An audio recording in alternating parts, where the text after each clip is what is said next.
Let me know when you see me and hear me.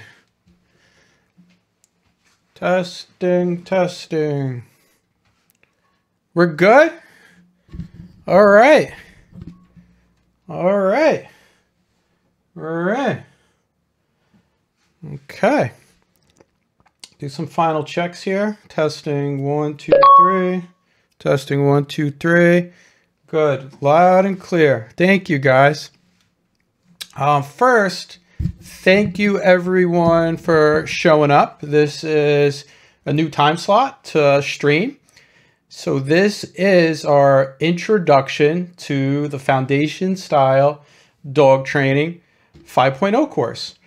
And what we're going to do is what we're going to cover today, and what you should know by the end of this video is, one is about me and Foundation Style Dog Training, since many of you who are on here don't know that much about me and the history of Foundation Style Dog Training. And that, I feel, is going to be very important, because this is not just a course that teaches you simply how to train dogs. There's much more to it that we're going to learn. Next, I am going to give you an overview of what you will learn and an overview of what you need to do here. What you'll be able to do while taking the course and after finishing the course. Also, how to take the course and conduct for anyone new on the site who is going to continue to be a member and contribute to our community here. All right, so I do have some like just notes and photos I'm going to go over, going over these different sections. You should see it on Mike's notes, but I'll show it on my screen too. But in case you wanted to go at your own pace afterwards and look at some of these things, that's where it is.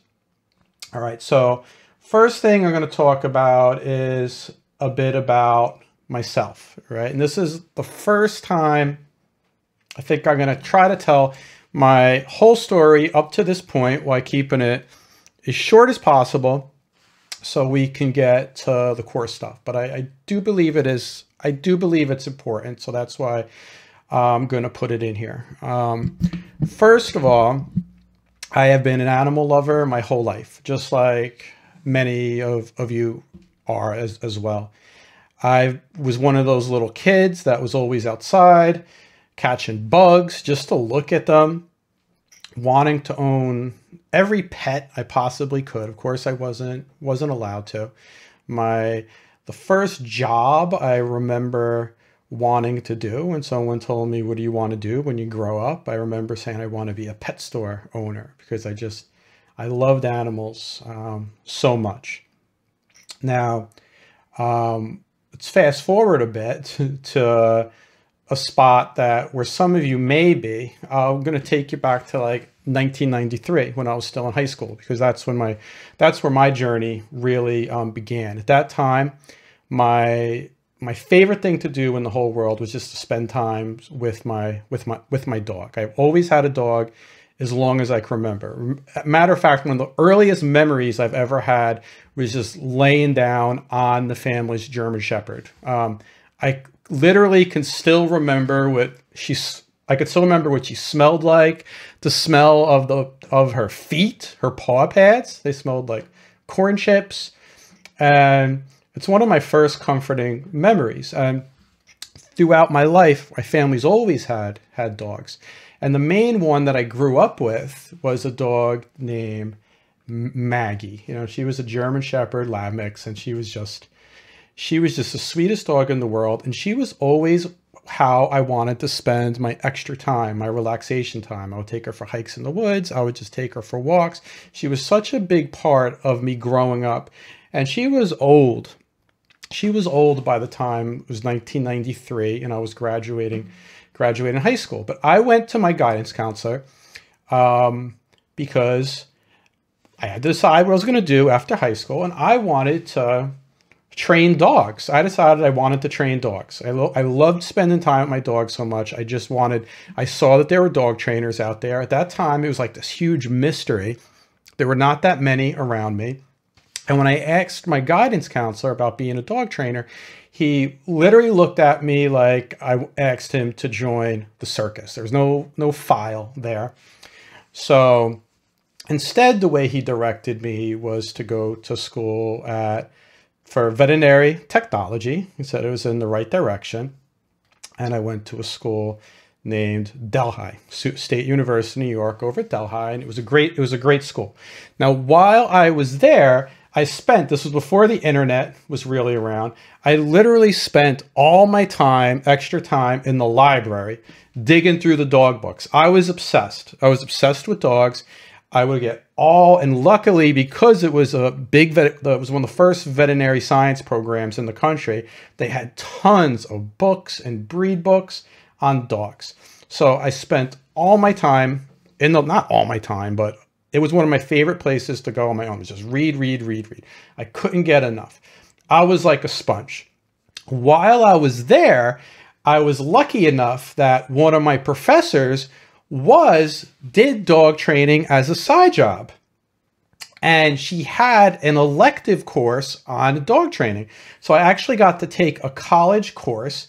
It was just for a single semester on dog training. And it was great because right away I was exposed in a methodical way about the history of dog training. I learned about all of the, a lot of the trainers that were popular at the time and some of them that were popular in the past. We had to read Karen Pryor's book, Don't Shoot the Dog. We were watching at that time in the early 90s, Ian Dunbar had these things called serious puppy training videos. And he was one of the first people showing a lot of positive reinforcement based training. And so we were watching things like that, and we were learning about operant conditioning, all this kind of stuff. But what we did too, as the lab part of the course, we would go to the local shelter and we would get assigned dogs and we would train them. We would do training. Now the training part was very, very basic at that time. She basically just had us put choke collars on the dog, and we'd go in these circles, and we were just walking around in circles, popping the dogs with the choke collars. It was set up almost just like how she probably ran her group class. So it left a lot, even though it gave me an introduction. I didn't really feel that proficient at training, but I had at least a very broad background of what was out there from actually we'd watch these things in class, positive training, to doing hands-on stuff with the dogs, where it was mostly traditional sort of yank and crank sort of stuff, even though we were keeping it light with the dogs. And I did get exposure to even just a little bit of effort with the dog. We were helping some of these dogs to get adopted too. So it was a good first exposure for me. Now, when I graduated from that school, there was no job for a dog trainer. Right? I got recruited and I actually got a job. I got hired while I was still there to work at a research facility, because I was just graduating college, and I could not find a job training dogs. I didn't feel confident enough to find a job training dogs. And I got a little picture over here. All right. I found a picture of me at my first job working with chimpanzees. And I'm on the news site over here, which is going to go back to you guys. Oh, I should have had this full. It's not really centered, but that's fine. This is me at my my first job over here, not training chimps. I was taking care of chimps. It was at a research facility.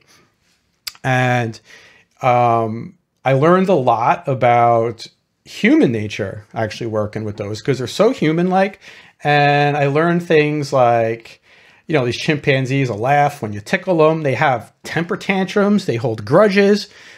Later on, it helped me with realizing that there's definitely differences between us as primates and dogs, which do act differently than us although ultimately we're more the same than everything else. But then when I used to work at this place, I still wanted to be a trainer. So on my spare time, I was mostly a caretaker, and I started off, just a little more backstory. It was a research facility. It was not a great place to be. I had to like do things like take blood from adult chimpanzees and take care of chimpanzees. But while I was there, my supervisors saw that I always tried to, because they were in these cages, it was research. I was always trying to like do enrichment for them. I was bringing in toys. You couldn't like give them stuff, but I would bring in things for them to watch and things to keep them, just to make their life more enriching.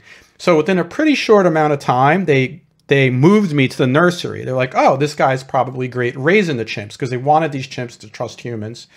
So they thought I would be good at it, and I loved it. I pretty much just got there, put the chimps in diapers and clothes. The clothes were actually on them so that it would hold the diapers on them, so they wouldn't pull the diapers off. I'd go in a giant rocking chair, and I would give these guys bottles, and I would mostly play with them all day. And I would do things, if any of them were sick, I would medicate them and stuff like that. But what I used to do is, on my spare time, too, I was obsessed. I still wanted to be a dog trainer. I would bring these guys out. I would take a few of the chimps out on my lunch, and I would lay out, there was a grass field out there. I would hang out on the lawn with these chimps as I read my dog training books. I was dog training books. Like, that's what I wanted to do. My identity to everyone that I knew, including the workers there, was I was like the dog guy. I was the guy that everyone talked to Mike about dogs. He's obsessed with dogs. It was definitely my identity. I was definitely obsessed with it. So at this point, I was 93. At this point where I was working with chimpanzees, I was studying a lot of dog stuff. I took a college course in it. I even went to a seminar. I went to a seminar at Cornell that was learning it was supposed to make me feel better about solving behavioral problems like anxiety and stuff like that. And I was reading all these books, like you name it, like anything up to that point. By the late 90s, I've probably read it, like any of the popular ones that you could think of, the Gene Donaldson, I was reading Nicholas Dodman stuff like on anxiety and things like that. So I went to Cornell, took seminar there. I felt like, even though I wasn't super confident, I thought I can at least try getting paid for helping someone out. And that leads me to my first paid job. Okay. So just to give you an idea where this started, the first time I ever got paid for training a dog, I was hanging out with my friends at the time. I was in my early 20s. I was in my early 20s at the time. And a friend of one of my friends was telling a story about how their family dog, I still remember, his name was Rocky. He was like a golden retriever cross, mostly like a golden retriever.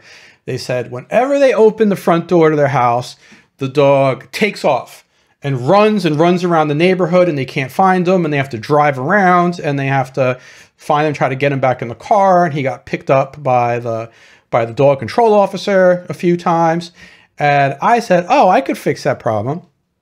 So I could fix that problem. And I was pretty confident that I could fix the problem. I said, I'll charge you $20. I'll come to your house. I'll charge you $20. So I went to this guy's house. His name was Bill. He was a friend of a friend. He was in his early 20s too. And he was at home, staying at home with his parents.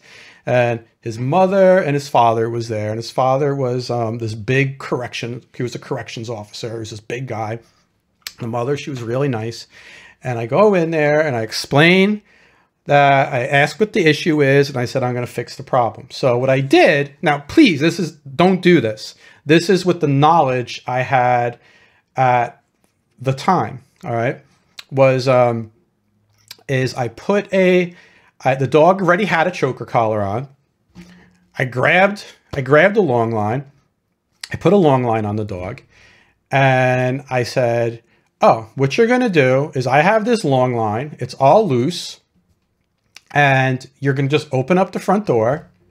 And when you open up the front door, he's going to just go to run out, and he's going to hit the end of the leash shortly after he gets out the front door, get a massive correction, and it's going to teach him some hesitancy not to do that. That was the plan. And I said, we're going to repeat this every day until the door opens and he decides not to go out. That was my quick plan, which most of that was based off of this book that I was reading at the time, which I'll talk about, the Keeler method of dog training. So what happens is the plan seemed like it makes sense. They opened up the door, and I still remember this perfectly because it was it was like a fall. It was the autumn, and it was dark out, and it was foggy. Like it was foggy. Like once you opened up the door, you couldn't see much more. You couldn't probably see more than like 20 feet out there before it started getting really foggy. And it was later. It was in the evening time. So they open up the door. Rocky, he was a friendly dog, was jumping all over me. He sees the door open. He bolts for the front door. I hold on to the long line. He hits the end of it. And the choker collar on his neck it looked like it just like exploded. It just went like, it just broke. The dog never skipped a beat. He just kept running the same direction. Like it didn't even slow him down. He hit the end of it, and the choker collar just like broke off of him. And I watched him just like get swallowed into the fog outside. So that happened. I'm standing there. The two parents look at me. No one said a thing to me. They just looked at me for like a second, like, you idiot. Both the parents ran out to the car. They just got in the car. They started their car and they pulled off, and I was standing there with Billy. That was the friend of the friend. And I said, this won't be any charge. I'm sorry. And I left. All right. And that was my whole first experience training a dog. Years later, I saw that guy, like literally probably like 20 years later, I saw that guy like at a party. He was a friend of the friend. And I was talking about dog training. Someone was asking me about dog training. The guy came up to me and he was like, oh, Mike, hotshot dog trainer. Can't train Rocky though. Ha ha ha ha. And that was my first experience, just to sort of give you an idea of where I was with the training. Now, during that time too, I've read lots of stuff, but ultimately when it came down to like some of the fancier stuff, still in the earlier 90s, even though positive training was starting to take off, it left a lot of holes, a lot of obvious holes, especially when it came to teaching a dog discipline under distractions. I was reading this book. This was one of the first books that like I really read that I was trying to implement in the training. And I was kind of trying to do a hybrid, like teach some positive training, but also use the discipline you see like in the Keeler method of book. If anyone doesn't know this book was considered, there's a big label on it, best dog book of the year. This was written, I believe, in the, what's the copyright? It's a very old book. And people still copyright 1962. 1962 was the first. So it's been around for a while. And I was trying to practice on, my own family dogs at the time. And I still remember the stuff that was in it, even though I wanted to train dogs, I remember thinking there was no way I was going to do this stuff to my old dog Maggie, that I was growing up with, who was like, 12 years old at the time. 14. She was getting older this time. She's around 13, 14. And then there was like a young pit bull that lived in the house named Jada. And she was like 2 or 3 years old. Very sweet, like sweetie. Sweet pit bull. She had her issues, she had her issues. She had dog aggression issues with dogs outside of the house to a degree. Some things like that. But I tried practicing on her. And what happened was, even though I wanted to learn to train dogs, because the method, which was very similar to what my failed attempt at dog training with this dog, Rocky, is because it was a lot of compulsion, and it didn't dive that deep into like the behavior of the dog or actually teaching the dog to enjoy the training. Right away, I wasn't enjoying training her, and my dog did not enjoy being with me. So even though I wanted to train her and learn how to train, I felt like my dog was not bad enough to need this training, because I could hang out with her. I could even take her off leash. She would follow me around. But she was not going to listen around heavy distractions, stuff like that. But just during even the basics of the learning process, I wasn't enjoying myself, and my dog was starting to be scared being with me when I put on the leash, going this by the book. So I know some people will muscle through, and a lot of people do, and do what's in this particular book. What it came down to is I wasn't enjoying it, and I didn't have a strong need, so I wasn't going to do it. I was like, I'm going to learn more. So this takes me to the next stage in my story. I'm sorry this is taken a bit, but I'm hoping you guys could see why the training has become what it is, and what I'm going to be teaching you is what ended up happening is one of the days I was out there reading all the books, and I had some, I believe it was Dog World magazine I was going through. I saw an opportunity. I saw dog training schools, which my guidance counselor didn't know about it. Remember, there was no internet at the time, or maybe there was. I think there was. No, there was, but it wasn't like what it is today. But I saw ads for dog training schools all over the country.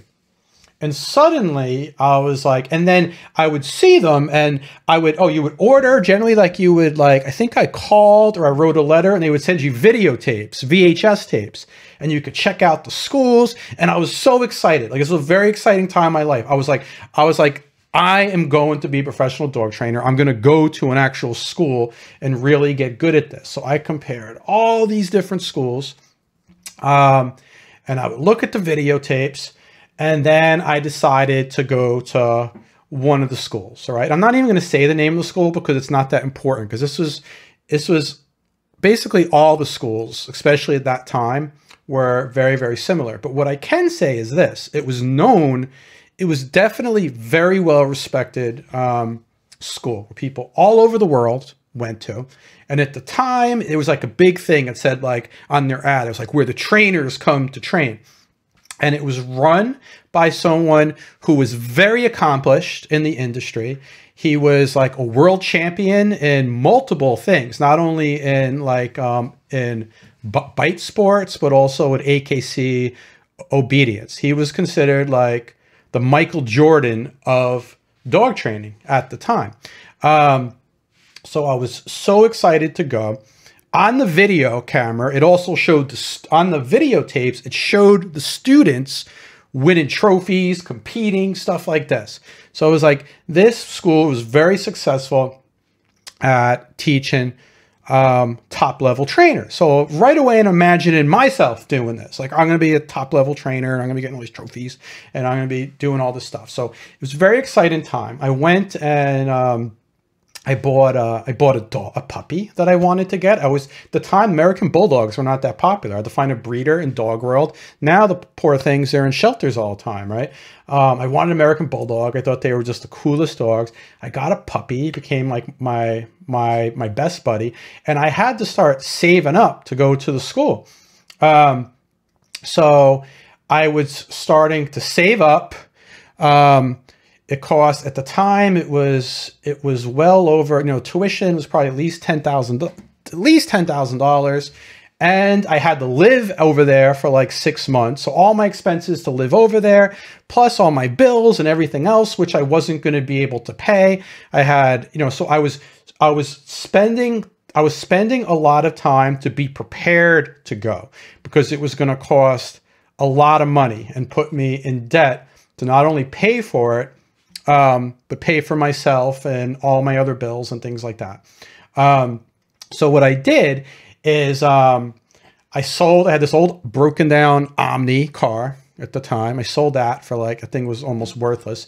I bought a used from my boss, because other side of the story, when this was happening, once I decided that the chimpanzee facility was closing down because it was not the right regulation, cage sizes. There's a whole story to that. And I went to work. I was like, I'm going to get closer to dogs. And I was working in an animal hospital as a veterinary technician while I was waiting to go.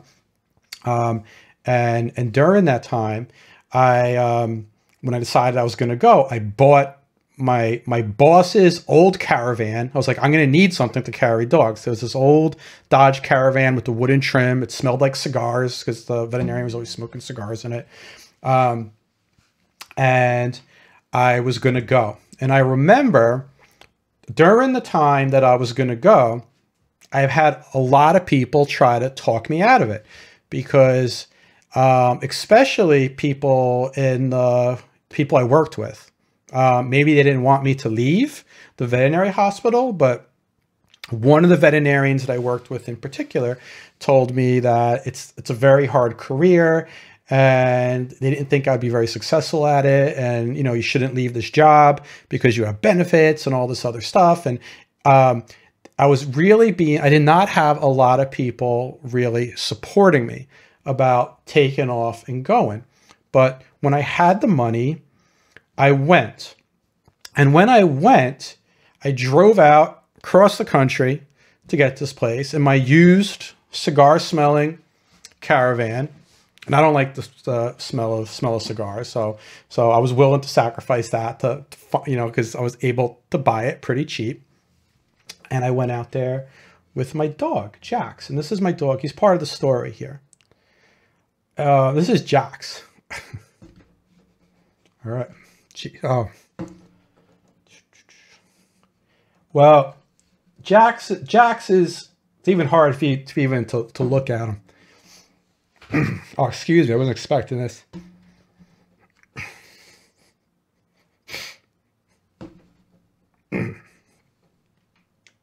Okay. When I went out to the school at the time, he's a little older here. This is when he was older.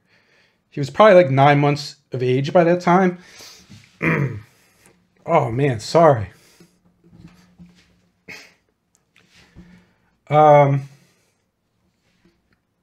He was my best buddy. It was one of the most exciting times in my whole life.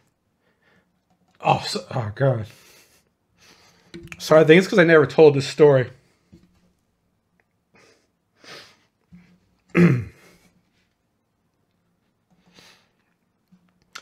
Just driving cross country with him, and it was one of like the best time. It was one of the, it was one of those like great moments in my life. I was going cross country to follow my dreams. I had my best buddy sitting next to me, and it was a great feeling. We felt very bonded. We had a great relationship, even though we didn't have any fancy obedience. I remember even at 9 months old when I would stop, I stopped at a rest stop to sleep overnight on the way over there. I remember he was just in the back of the Caravan hanging out. I had like an open crate set for him that he could come in and out. I remember when I slept at the rest stops, he would come out to the, he went to the front of the car, and I remember he sat there. He was a very nice dog. Like, he was very approachable. But when I slept, I remember he sat in the passenger side, and he just lightly growled when anyone would approach. And it felt good that he was standing guard. And I wasn't actually expecting it. He was only 9 months old. And he stayed up all night. I was in and out of sleep. I wasn't there for like, I needed just to rest. It wasn't like I was sleeping a full 8 hours. But I was in and out of sleep, and he was up, and he was just watching over me. And then as soon as I decided to drive again, he... Oh, sorry, I don't know why this is so hard.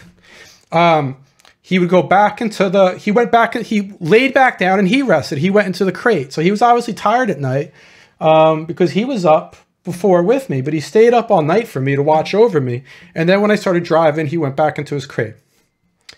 All right.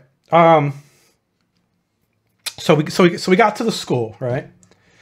So I get to school, and it was very exciting. It was like this whole new world, right? I go into the place. The place was big. It was open. I pulled up in my caravan with Jax, my buddy. And it was surreal seeing like this world famous trainer was going to be my instructor and talk to him. And I see all these things that were like amazing to me. Things that seem so simple now as a trainer, but at the time amazed me. Like I saw there were a bunch of students around. They were interacting. I saw dogs like doing down, like just laying on the ground, doing a downstay while there's stuff going on, while their owners are talking with no leash. And I thought this was amazing. Something like this like really impressed me. I was like, wow, there's a dog doing a downstay. There's a dog doing downstay with all this stuff going on with other dogs around.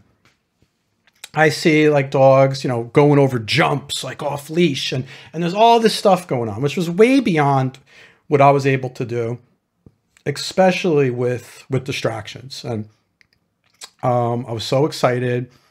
There was a period of, you know, I got there, you know, and I got to like go set up like in an apartment that the owner of the school owned. He actually owned like houses where we can rent, and prepared for basically the first day of class. All right.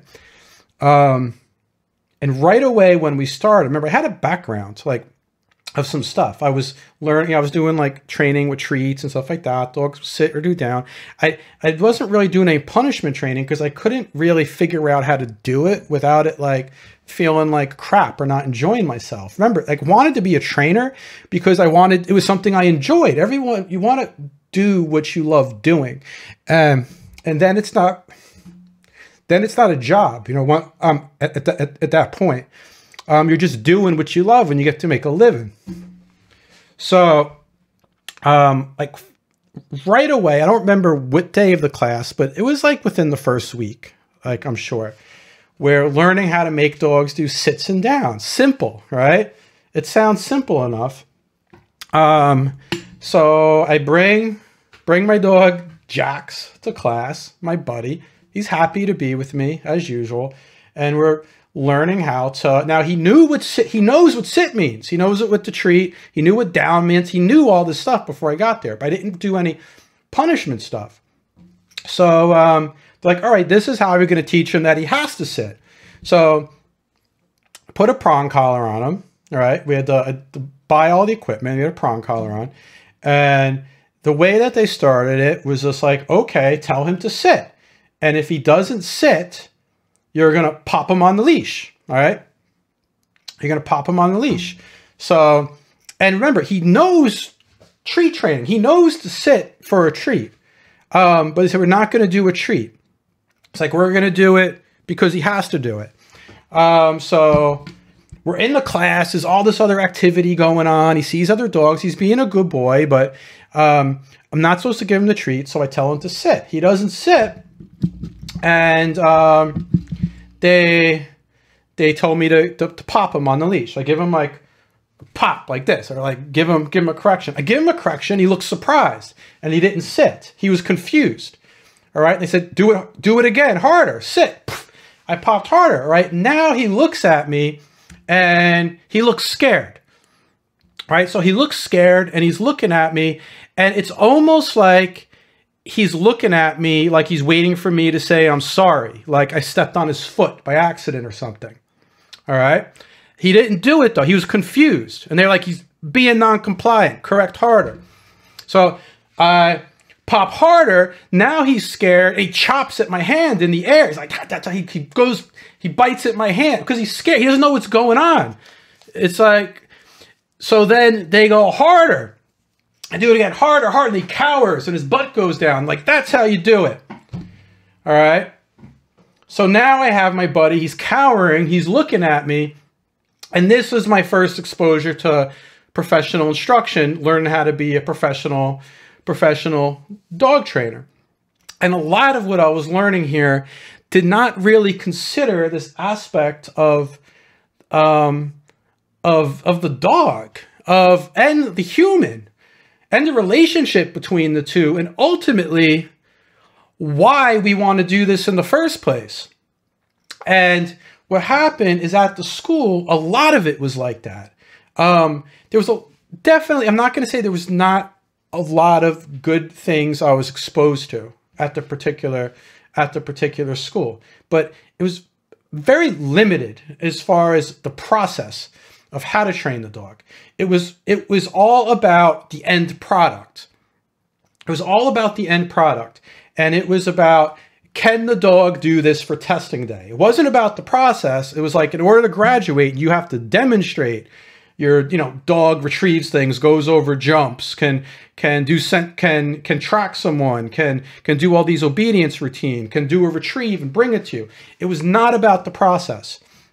So during the process, the instructors, the head instructor, the owner, and all of his instructors who were just doing what they were told, doing the techniques, there were all these things that involved like stepping on the dog's toes to get them to get out of the way, correcting them hard, taking the flex, there was those flexible leashes, they called it a flexi bash, they had names for it. We'd hit the dog in the head with it if they turned their head around. And the instructor would tell about brutal things that they were doing and laughing about it.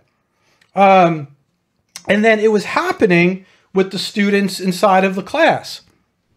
And I'm not going to spend time on all the stories, but I saw horrible things there, all right? I was seeing horrible things that I was not going to do that to my dog. I couldn't believe other people were doing that to their dog and trying to instruct me to do that to my dog.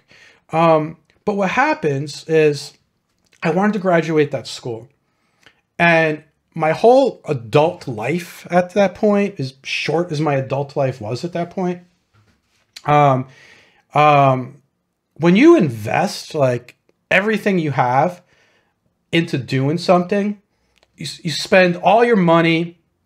You want to succeed. There hits a point where there's almost like no going back. I even though I saw other people that went there like pack it up and leave, it was just too much for me to pack up everything, return home, basically a failure after I gave way more money than, that I've ever had before. I wasn't getting that money back. I missed my whole life. I wanted to get through that course, and I chipped away and trying to do the best thing that I could. But what happened is, one of the last things that I needed to graduate there was I needed to pass like a competitive tracking test. And I mean, I had 4 dogs by the time I graduated there. All right. There's a whole story to that, but I'm telling you the important parts. I'll talk about what involved Jax, even though I loved all the dogs that I had over there that I obtained. The last thing I needed to do to pass was, you needed to learn how to do a competitive track. And when I got there, Jax was my buddy. He hung out in the room with me. We would play. In order to track, it was based off of, again, it was based more off of what the dog looked like, right? So at that particular school, they were teaching the dog to track footprints, and the motivation was not really to find someone. It was just to track it, and you're going to find food in the footsteps, basically. But in order for my dog to be motivated, when we'd go to these big, beautiful fields to look for food, they had all the students basically starve their dogs. I couldn't feed him the full amount. He had to always be hungry. He had to be hungry enough where he wanted to look for food in footsteps when we go out to the field. And he had to be excited to do it. By the time after I was there for 6 months old, my dog was rail thin from keeping him hungry enough to work. He was in a crate more than anything else because we had to make it exciting for him to come out and do something. And I was mentally drained. I wanted to get out of there. And I remember the day I do all these requirements, the last day that I got my last requirement there. It was the track and test. And if anyone knows, well, basically what happened was my dog was way underweight. Had the track. The normally it's easier for dogs to track on like long grass. So when you step on the grass, it releases more scent. At the time, to make a long story short, the owner of the school, I was not his favorite student, mostly because like I challenged doing things a certain way, and I came with some of my own skill sets and doing treats, and I tried to get, since it was result orientated, I like to do some things my own way. If I stayed any longer at the school past the time allotted, I was going to have to pay more money, which I did not even have. And I remember I had to go do the track, and the instructor, not the head, not the owner, it was instructor, brought me to the track and said the owner made the track. And I was like, but this is on freshly cut grass. I thought, which is very, very hard for a dog to do tracking, where there was laid a track. And the guy looked at me, he was like, I know, the instructor. He didn't know why it was done like that. I wanted to get out of there, and I was like, all right, let's try. I bring Jax from the car, and he ran the track, and he hit every footstep, he made every turn. He laid down where he was supposed to with things that were dropped. He found the last article. He wanted to eat, right? So I passed, right? So, but here's the thing. I wasn't excited. It was one of those moments that sticks out as one great moment in my life, but not because I was officially a dog trainer. It was because I could have my dog back, you know?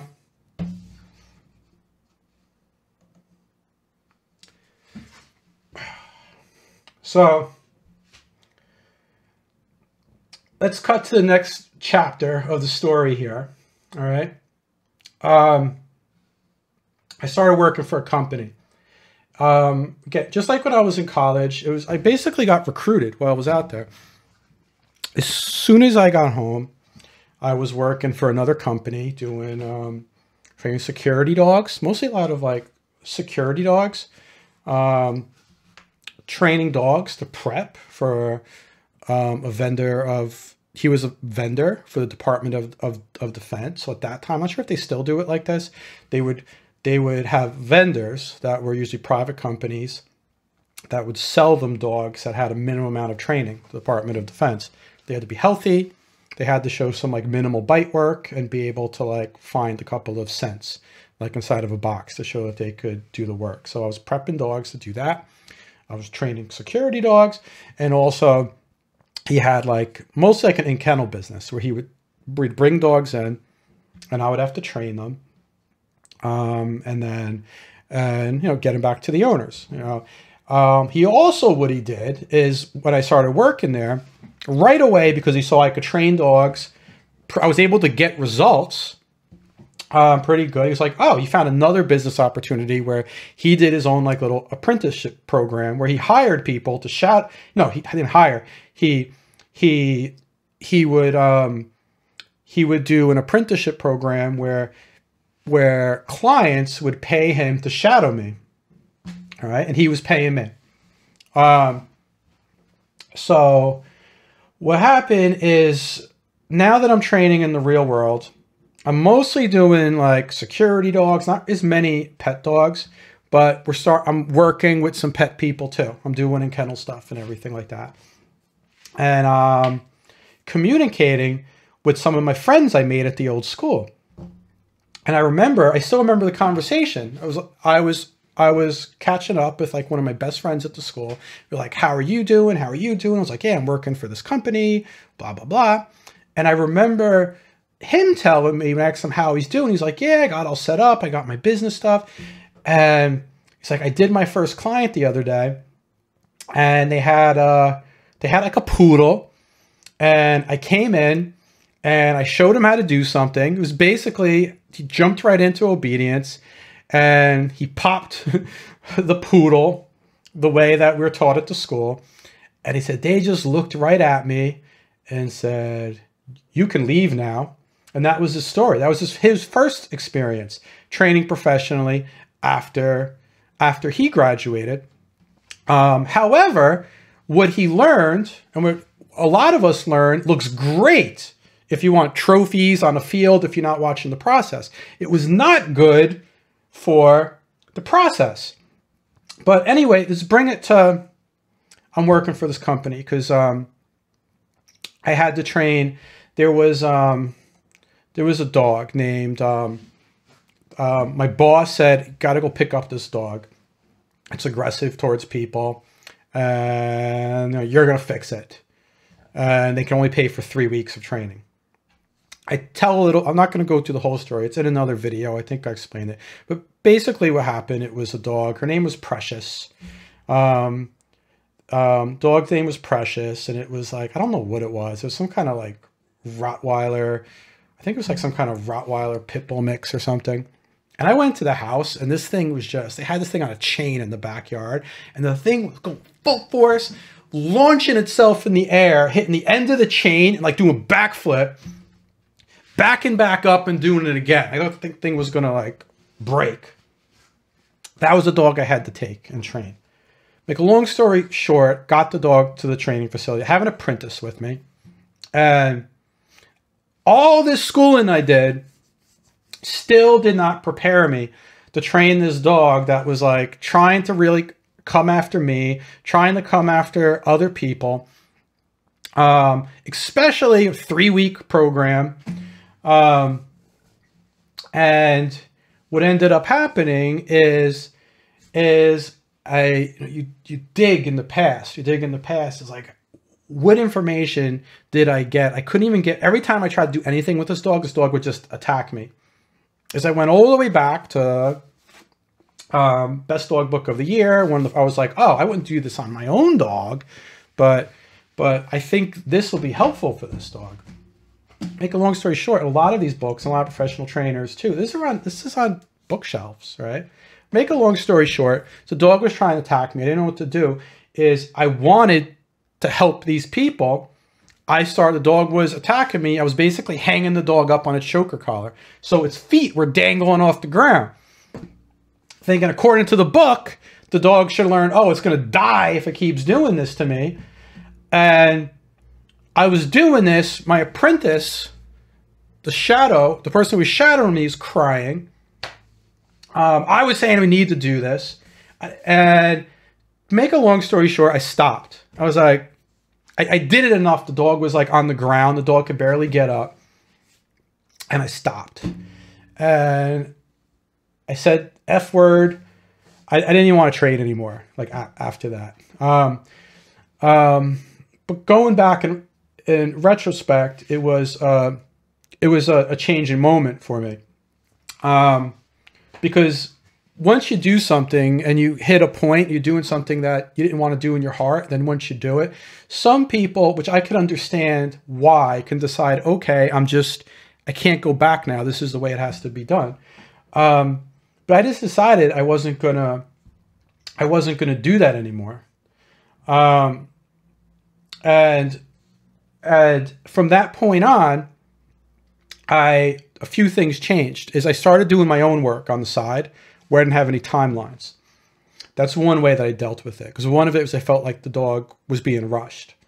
The next thing I did is I started to rethink everything. All right. So always when you're learning something, you want to start with what you know. Right. And then if you can't find it, I found it helpful to look in the past or things you didn't find yet. So I tried doing that. Then it was like, I guess I'm going to have to figure out for myself, right? Like that's where I was at that time. So from that point going forward, and this is important, I started, if I didn't like something, I spent a lot of thought of how I can replace what I was doing with something different to get the results that I was looking for and to feel the way that I wanted.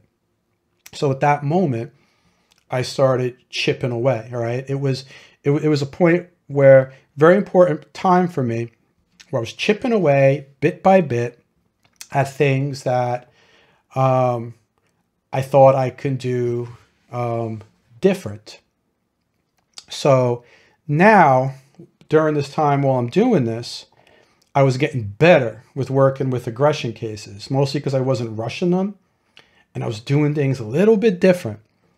And some people were starting to notice. The employer that I was working for first, I was now doing enough side jobs on my own where I was still doing part-time stuff, right? Mostly the security dog stuff and things I was enjoying to do. But he hired me he asked me, this was during the time, this was pre 9/11.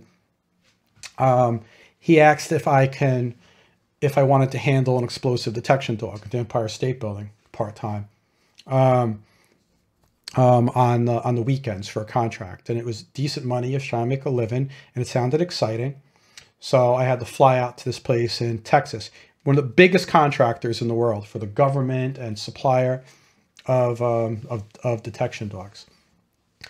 And I went out there with a couple of other trainers and we were assigned dogs. So I got assigned to the budget dog. So what happened is, like, there were a bunch of dogs, but there was one dog that put a U.S. Marshal in the hospital already and got returned, probably for training. I'm assuming he was trying to train him in a rough manner. And my boss at that time, he said, "Can you take this dog? Because I know you're good with aggressive dogs," because the dog was awesome at detection. So I took the dog. His name was Harry. So I'm going to go back. Harry is this dog over here. All right. This is during the 9/11 recovery efforts over here. We're going to get emotional. This dog too. While I was learning to handle Harry and know what he knows, I witnessed his trainer at the facility was trying to do some drills with him. And Harry was spending time with me, and spending time with, with this other trainer that was transferring over to me. And then another long story short, he was doing a drill. Harry was getting stressed out by the pressure that was put on him by this trainer. And Harry ran he ran from the trainer and ran to my van, and jumped in my van to get away from him. And his main trainer, who was an ex-military, this guy was an ex-military trainer, grabbed Harry's leash, because he still had the leash on him, and jerked him so hard that Harry hit into my sliding door on my van and knocked the sliding door of my van off the hinges onto the road to punish him. And then brought him back and was talking about what a piece of doo-doo the dog is and this and that. And at that moment, like, again, it was one of those moments too. I was like, I'm not going to treat this dog like this, right? I got this dog and I worked with him, and he was not an easy dog. I had to deal with him. He was aggressive. No one could really touch him. I had to handle him in the Empire State Building. I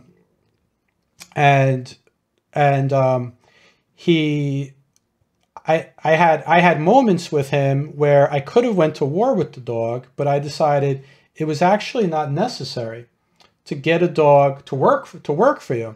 And I learned a lot from this dog. But what happened was, jump ahead a bit. 9/11 happened. This was out at the Empire State Building, and I was working there during the time 9/11 happened. 9/11 happened, and shortly after, so I was in the National Guard. I went off to war, basically. And Harry got returned to the owner, the guy that owned the dog, the company I was handling him for. Harry was living with me before then.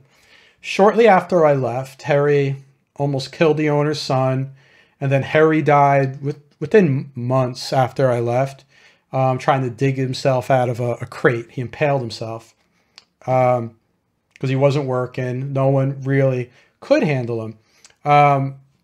But because no one really was taking the time to really not go to war with the dog and understand him, it ended up costing the dog's life, and a young kid almost got killed in the process. But the reason why I'm going to Iraq, I don't like to talk too much about this, but it's important part of the story. I was a medic. I was a medic for infantry unit. I'm not a fighter. I was a medic. I was a veterinary technician. I was like, you know what? At that time, mid-20s, I think I was 25, 26 years old or something, is all as I knew. Is like, I thought, yes, we're under attack and I've got to do my duty, got to protect the country. I already know how to put in IV catheters and stuff because I was a trained veterinary technician. I naturally became a medic. Being full of piss and vinegar at that age, I was like, put me with an infantry unit. You know, if I'm going to do this, I want to get the full experience and be good at it, right? You only say that one. You only think that way once. For me, I'm not going to think that way again, right? But I went out there. I was on a 16-month deployment. It was during like war, like initial war, if that's what we want to call it. But what I want to say about this is, while I was out there, I learned a few things. Like, first, most important thing that I learned, like, really quick is, yes, humans are all the same, right? It's all good people in the world. Everyone bleeds the same color. I had to, I was working with the Iraqi people along with the United States. The fathers over here love their kids, just like we're all the same. It's just boundaries, right? We all have our own stories out there. But I was almost killed multiple times, and very quickly, soon after I got out there. And when you have those experiences, you really start rethinking your life. All right. At that moment, I was out there for a year. I was not able to train dogs, but we had feral dogs on the base, which I spent time with, and I could never imagine these guys going through, seeing them free, and just hanging out with me like on their own, and even protecting, barking when people are coming. I started to think, like, I can't imagine doing to these dogs the things that I was doing as a professional trainer, like jerking them around and like shoving them in crates for hours and hours and hours. And during this time, it was a year. There's a lot of time to think in that situation. Anyone in any country, in any military situation, it's like you're going to rethink things. And there's a lot of time to think when I was out there. So what did I spend my time? I spent a lot of time at this period. Now you got to remember, at this period in my life, I was doing it for about 10 years, about a decade, training. And I spent, in my head, I already knew when I went out there, I was already working on like little things to help my training. But what I did is I spent a year basically retraining in my head every dog that had a bad experience with me. So rethinking, how would I do things differently? That's what you do, right? People think whatever mistakes anyone makes in their life, you're in that situation, you're going to rethink them. And what would you do different if you got another chance? So that's what I did. I was rethinking everything. And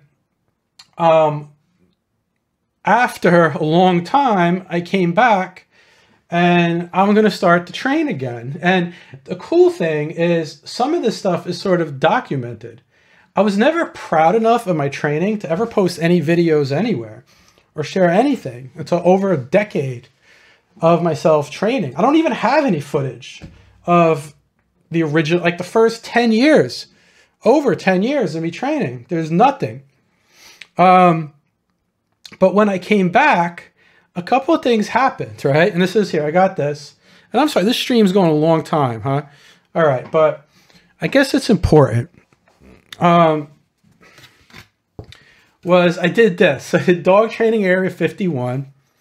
I was like, I became about, I wasn't really about like, I didn't want to be like winning trophies anymore, right? I wanted to make it the way it's supposed to be. So I was like, I hung this on the door. I was like, because, you know, like area 51 where the aliens are, it's like, I'm just going to experiment and learn. I'm going to implement what I've been thinking of and get feedback from other people. And there's other things I did, right? I have these here. All right. These are the things I put on the wall. There's this sign, right? This was hanging up in this place. All right. It says, we welcome these dogs as they are. With respect, compassion, and devotion, we will lead. All right. So as soon as you open my door, it's the first thing that you saw. All right. Next, these were the three. Oh boy. These are the most important ones I'd hanging up. Plain room for the dogs to learn. And I wanted things to remind me, right? Knowledge. It was, you know, that you have to keep searching for knowledge, right? You cannot stop learning if you want to be successful. And the next thing I had up there was respect. I was like, there's nothing that's going to go on in that room that's going to be disrespectful to that dog. I was not going to bend, all right? And last was patience. It was up there. It was like, again, things I'm not going to bend. I'm not going to be rushed. I'm not going to rush the dog. It could wait. All right. Those were the most important things in here. So what I did during this time is I was working with a lot of aggressive dogs. I was working with a lot of aggressive dogs, and it's one of like, during this time, like some of it was captured on my first YouTube videos. Like there's this video over here where this is during the time, like, don't do the stuff that's in this video. Please don't do these things in the videos unless like you take the course. This is experimental stuff where these are all dogs in the past that would have gotten heavily corrected, hung, all kinds of stuff, right? So in these videos, you're going to see things like this dog bit off the owner's finger. It's on tape. Let's see. In the well-protected glove, hopefully. Let's see what happens here. A lot of you guys saw this video. Okay, seems to be my line where I came across. Let's see how bad you are, Rocky. Ready?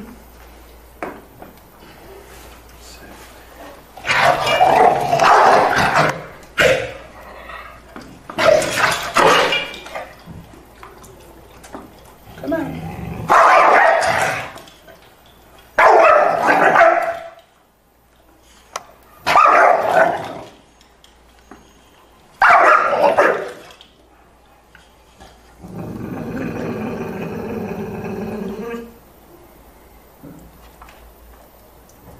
Good boy.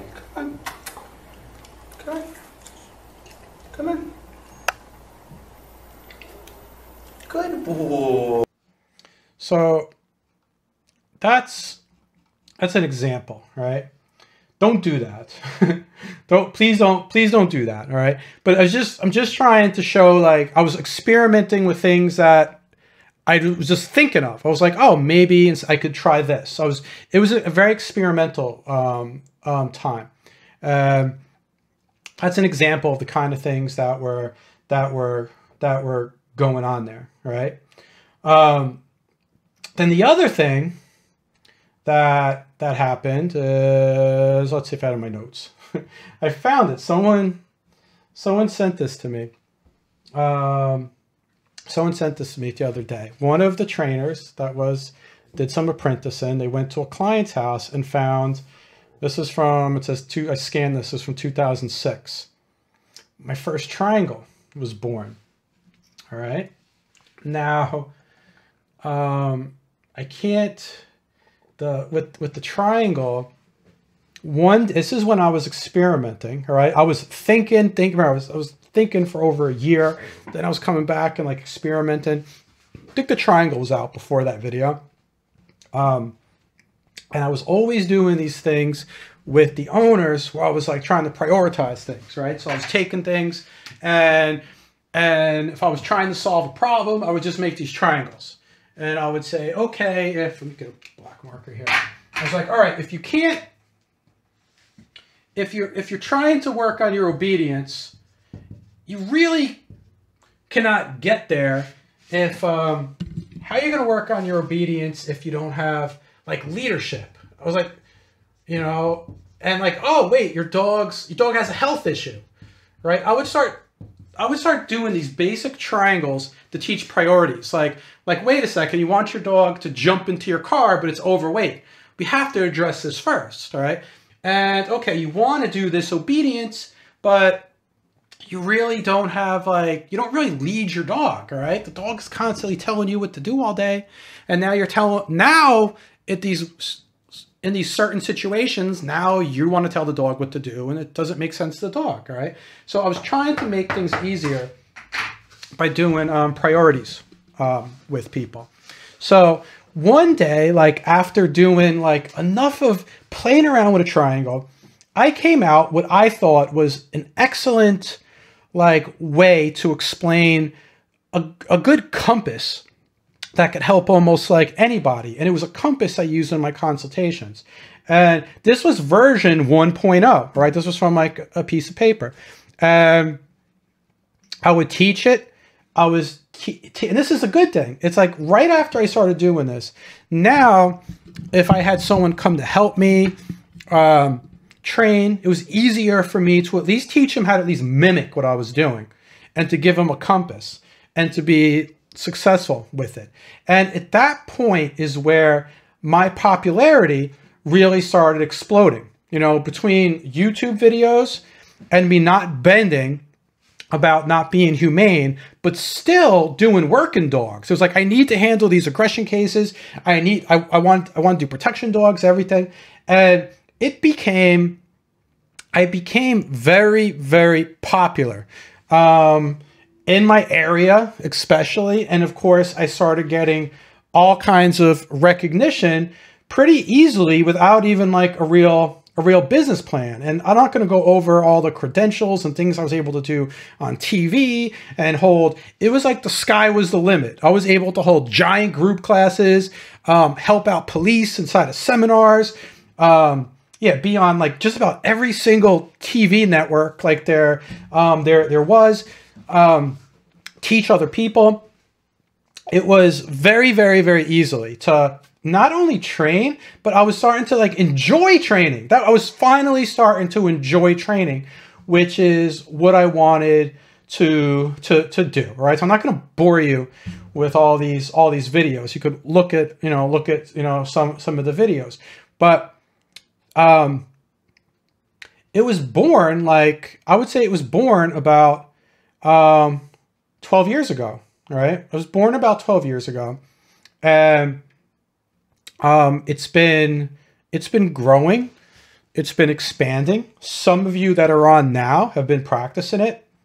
The best thing about it is I've been able to take trainers through the years, and with about a year of studying it, those trainers have become like top of the food chain in their area, meaning like the go-to trainers, or be able to take on whatever they want and feel good about it. And again, you can look at the lists of, I could put all kinds of references for the trainers that are out there like doing it. And it made me excited to know that it wasn't about me being a great trainer or winning trophies anymore, or what I could do on a field. I have fallen in love with the idea of giving people decades of a head start, saving money, saving time, saving, all this grief, and start where if we start from this point where I am now, because this has been improving, I think it's 28 years. 28 years since I took my first dog training class at college. Is that what it is? I think it was 1994. I don't know. You know, when I took I was studying before then. All right. It's been a long time. And now this is, I'm going to talk a little bit about, huge intro. All right. But, but this is where we want to go. All right. I'm going to tell you a bit about foundation style training here.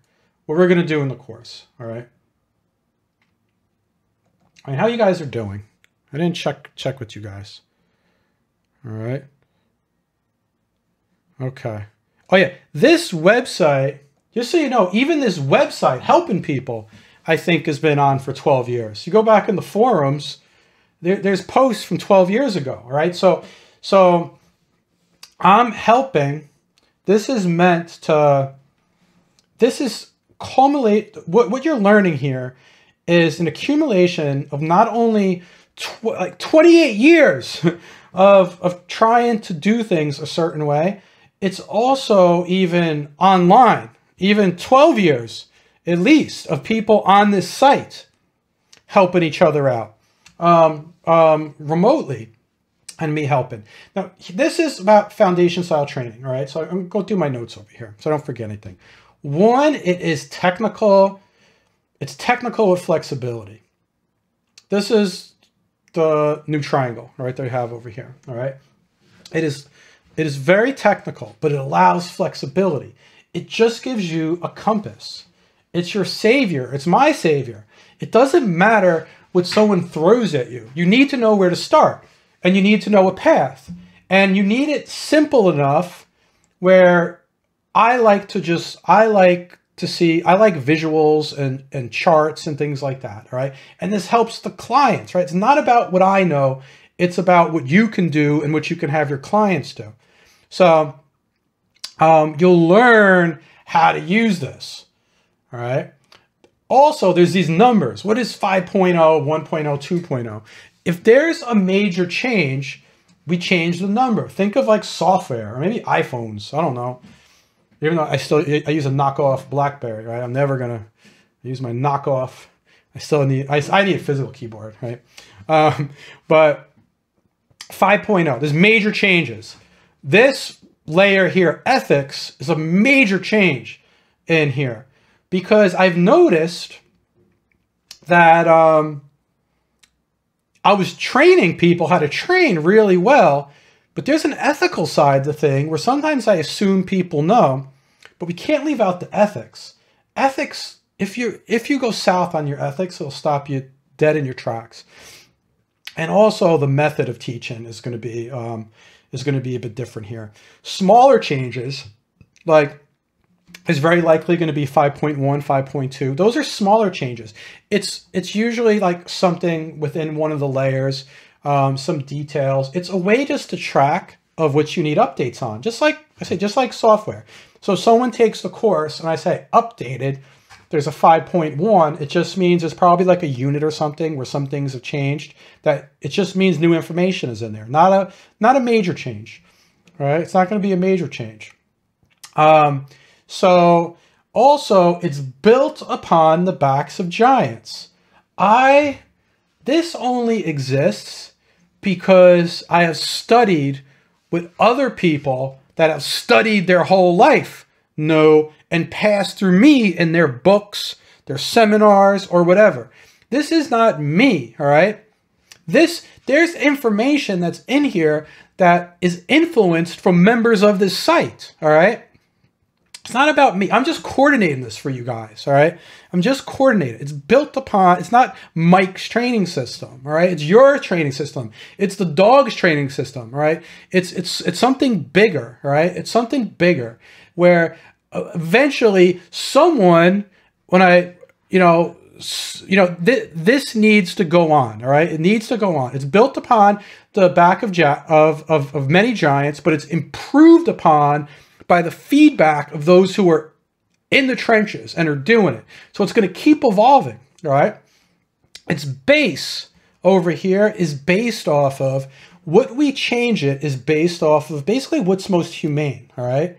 But my story that you heard about, it's based off of that. All right. Is it for the better? Is it going to make it more enjoyable for someone to train their dog while not sacrificing results? Or we want to be the most scientifically accurate, greatest trainers in the world that could take on anything. All right. But we have to hold true to the ethics of it. And that's what holds it together. So it evolves and it changes if something if something's going to affect that, or it's going to improve upon it. And it's been improvement. It's been improving. It hasn't been stopping. All right. So the model is used for, it's also, I'm basing this model. My dream has been to get this into career schools, make it a standard for professionals. Right now, I said I could tell, it's just too much of a life story to tell you everything about where the business has been going.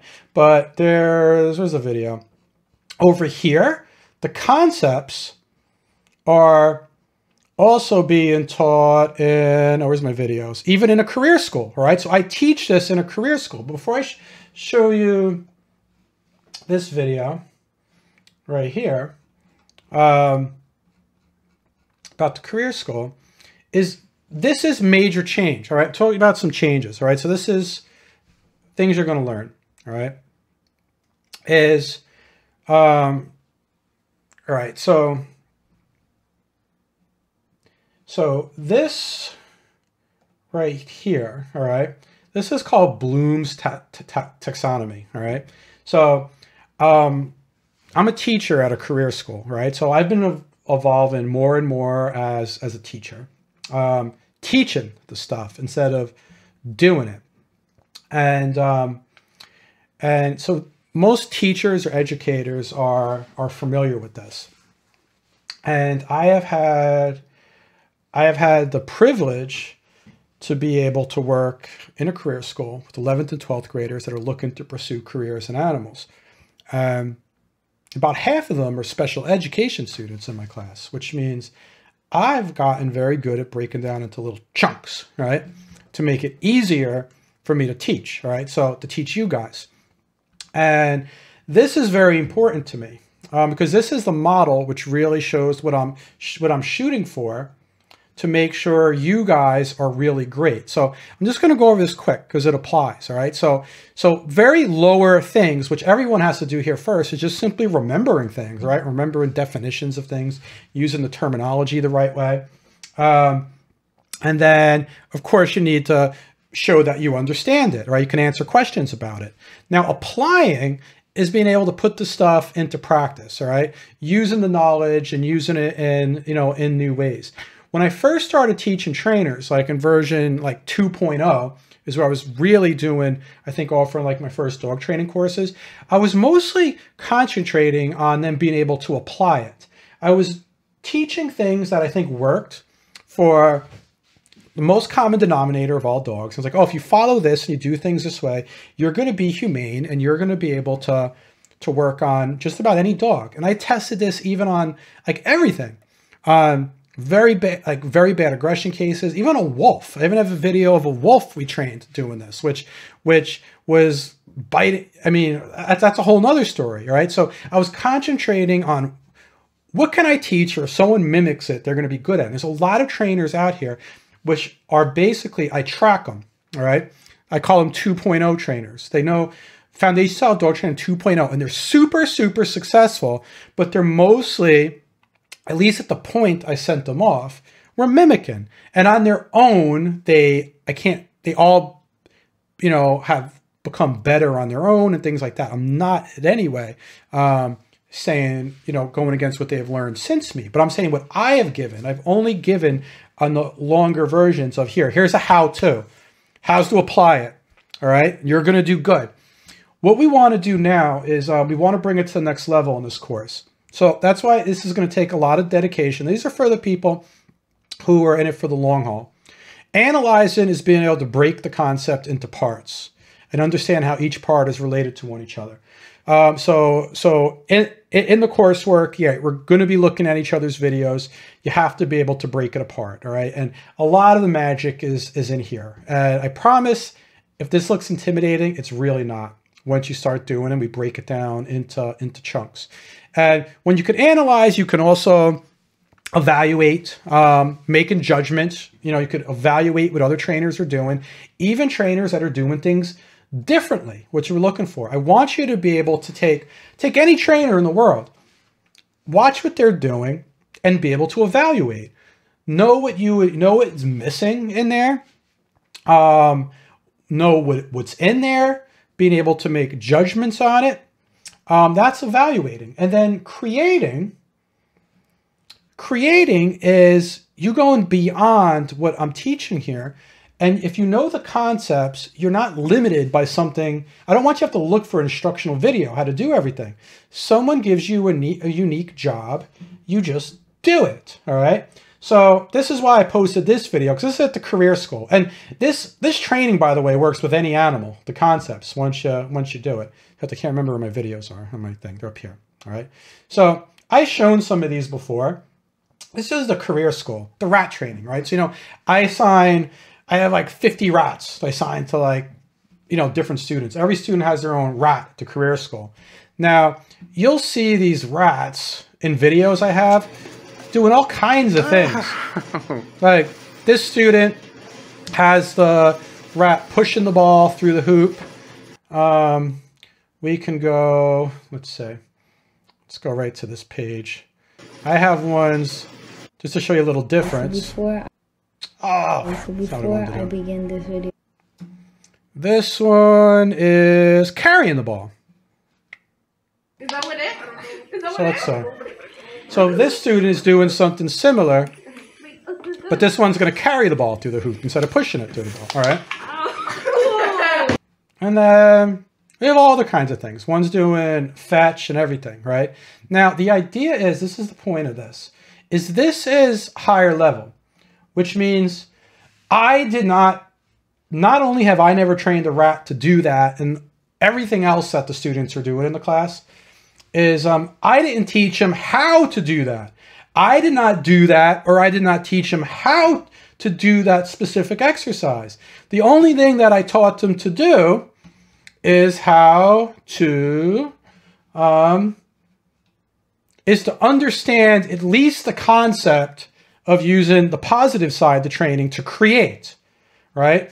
So they could not have done that if I just did it at this lower level, all right? This is what we're teaching here in foundation style training, all right? So this is what that's what I'm gonna need from you guys, all right? Is to be able to create. I don't know if I put anything. Let me go scroll back down here. Sorry, I'm a bit unorganized here. Okay, moving along here. This is how the work after hour and a half. Okay, this is how the course is going to work. Saturdays at noon, I'm going to give updates. Okay, if you're not here, it does not matter. There'll be a replay. It's just I'm always going to do questions at the end. So if you're there, I'll take questions at the end of what I'm presenting. The updates may include, I may be doing a class right there live, and I may also point you in direction of new recorded videos that you can go watch, all right, and give you updates on Saturdays.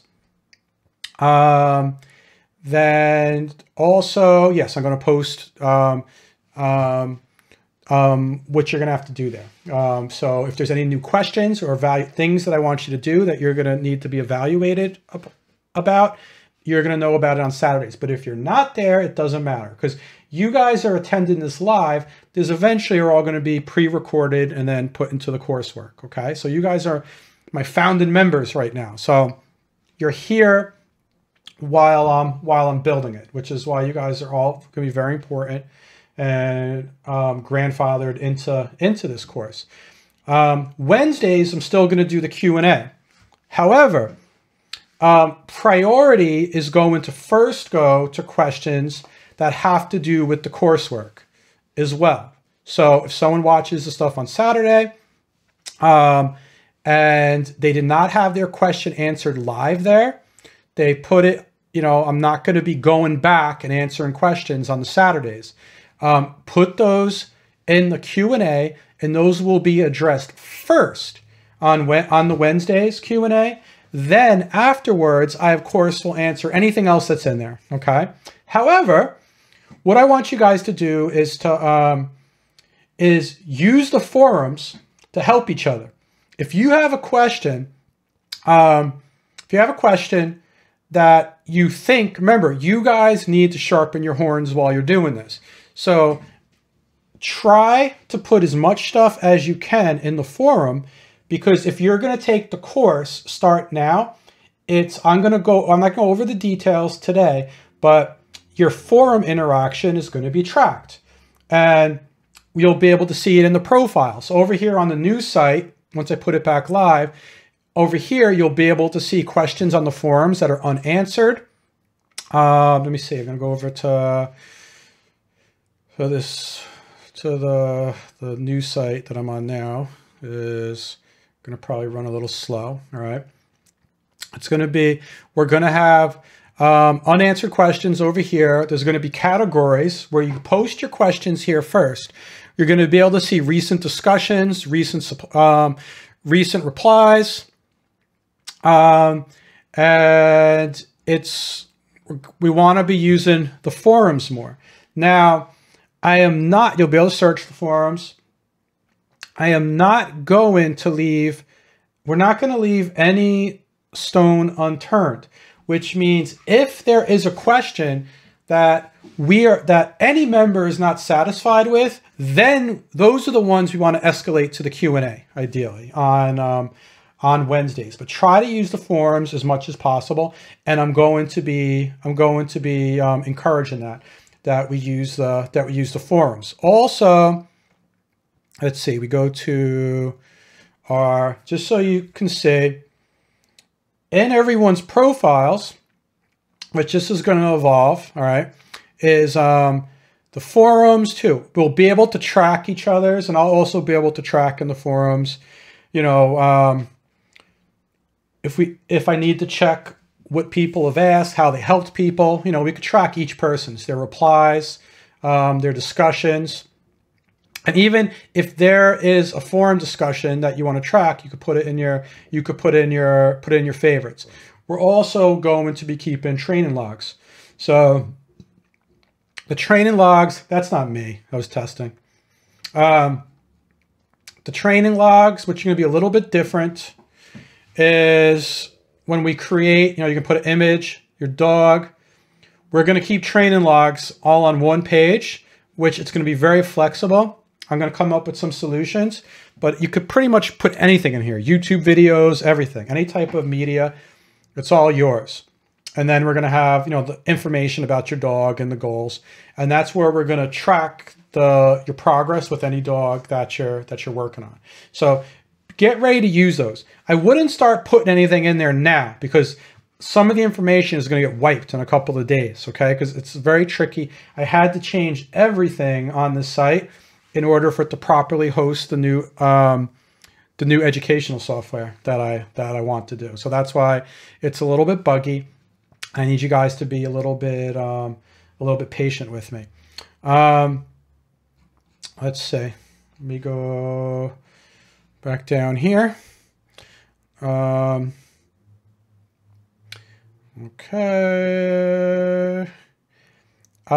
Wednesday. Okay. Use forums to help each other. Optional. If you're new to this site, remember, it's going to take this course is going to be designed to take, I would say it's always taken me, I think it takes about 1 year to have someone be very confident and excellent and good dog trainer. It doesn't mean you could certainly jump in and start training right away. But I always, in my experience through these years, to get that confidence that you really want, plan on taking about 1 year of your time to dive into it and learn from each other that are thinking the same way. All right. I'm going to keep old videos up. 4.0 will always be in here. So watch the old coursework to jump ahead, to know where we're going. You're not going to need to watch that to complete the course, but those of you that just want to jump ahead and see the old information, there's lots of information on the site. So this is just, I'm building the new stuff, which is going to replace it. So you can watch that 4.0 stuff going on over there. All right. Next stuff, very important,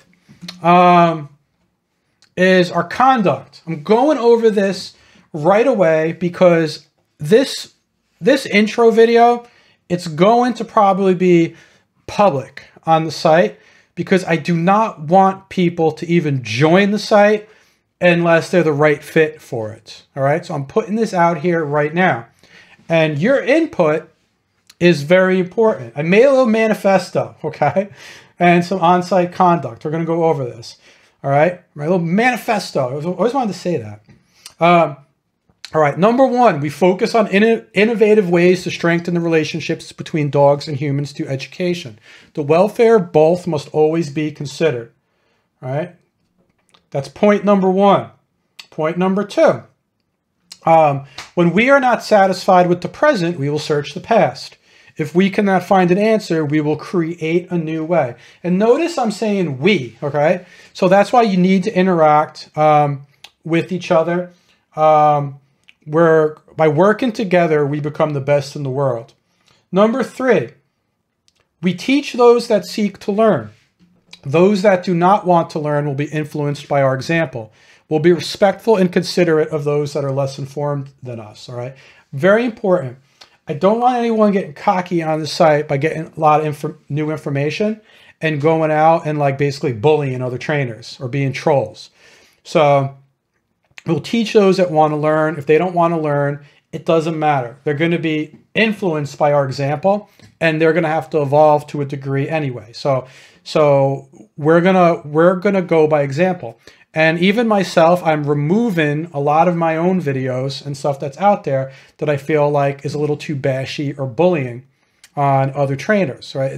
It's not going to be the best way, especially since we have all of you guys out there that are going to make an influence.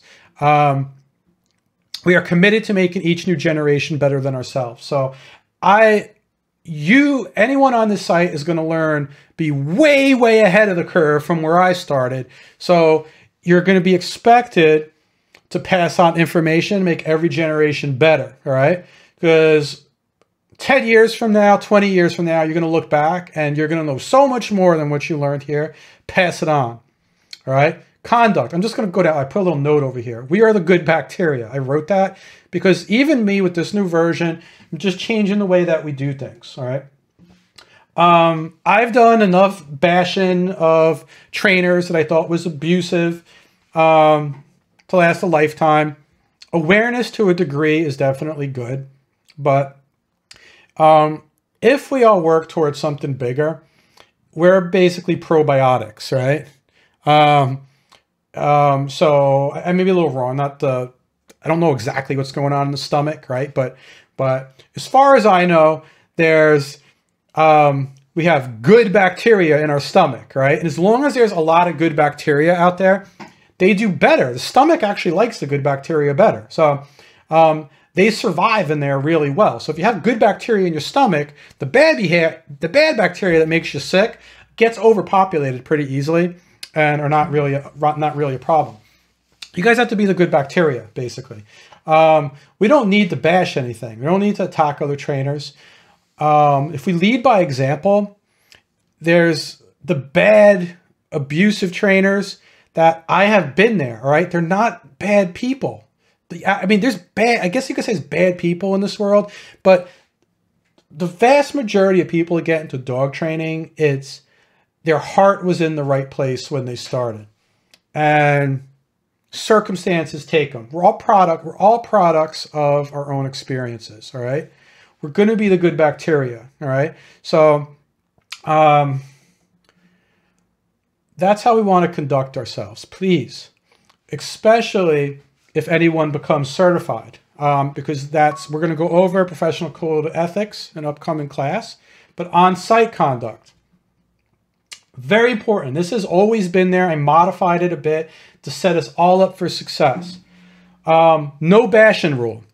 So it is okay to post a video and ask a specific question as to how something may relate to Foundation Style Dog Trainer and how it can be improved by incorporating Foundation Style Dog Trainer. But it isn't okay to post a video for the sake of bashing. All right. So some old Q&As, things like that, started leaning that way for some stuff. We never know who's going to become a member here. We don't want to take some trainer, post their video on here and like bash it. It's okay though if you see something, and if we're going to break it apart and evaluate it, right, for the sake of becoming better, as if treat videos that you would normally bash as if that person was a client who wants to become a better dog trainer or wants to know how to train their dog better. And that's how we're going to treat it. So horrible dog training videos are okay. If we always treat it though like that person may become a member of the site, and what would we do to help? All right, we're going to help. Political talk is forbidden in the forums, chat, or any services hosted on the website.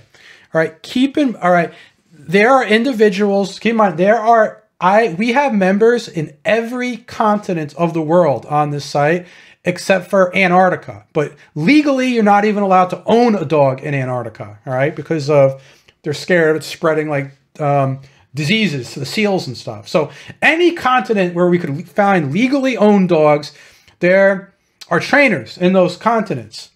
So we're all here for a common thing.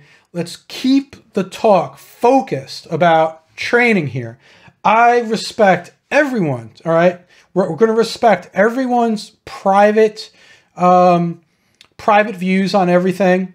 Just please leave it off the website, all right? It's going to be, we're laser focused on becoming the greatest dog trainers there are in the world, all right? So it's going to only be used to support our common task of dog training. And be polite in all interactions. This includes general comments when observing other posters too, okay?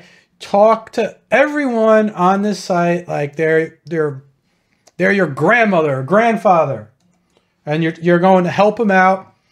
We have to, if you're going to be a good trainer, you have to be able to evaluate what people are doing and talk nicely.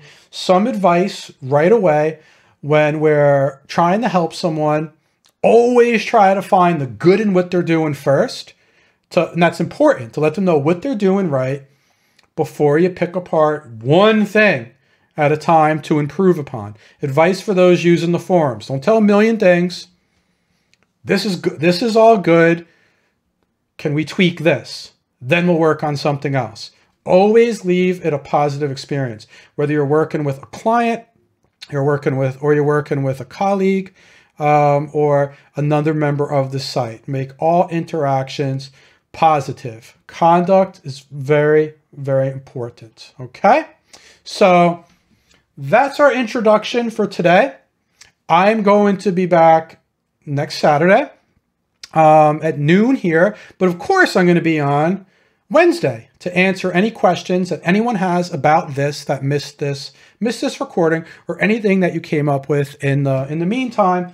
I'm going to go to my Q&A right now to see if there's anything specific about this that anyone has questions about before I log off. All right, let's see what we got here. Actually, I'm going to go do this over here. Okay, good. Nothing. If anyone has any specific questions about today, put it in where it says questions for live Q&A. All right, and it's okay. You could chat all you want in the pack structure. I just want to make sure there's something very important that someone missed that I did not go over, and for getting you guys started. Okay, good. I think you guys are good. All right, thank you. Good. Looks like members have been answering a lot of the questions too. Thank you. Thank you guys for being supportive. Okay. All right. I'm going to close this out, but I'll stay in the live Q&A for a couple of minutes too after I shut off the stream. Thanks for being here, and really, really looking forward to working on this with you guys.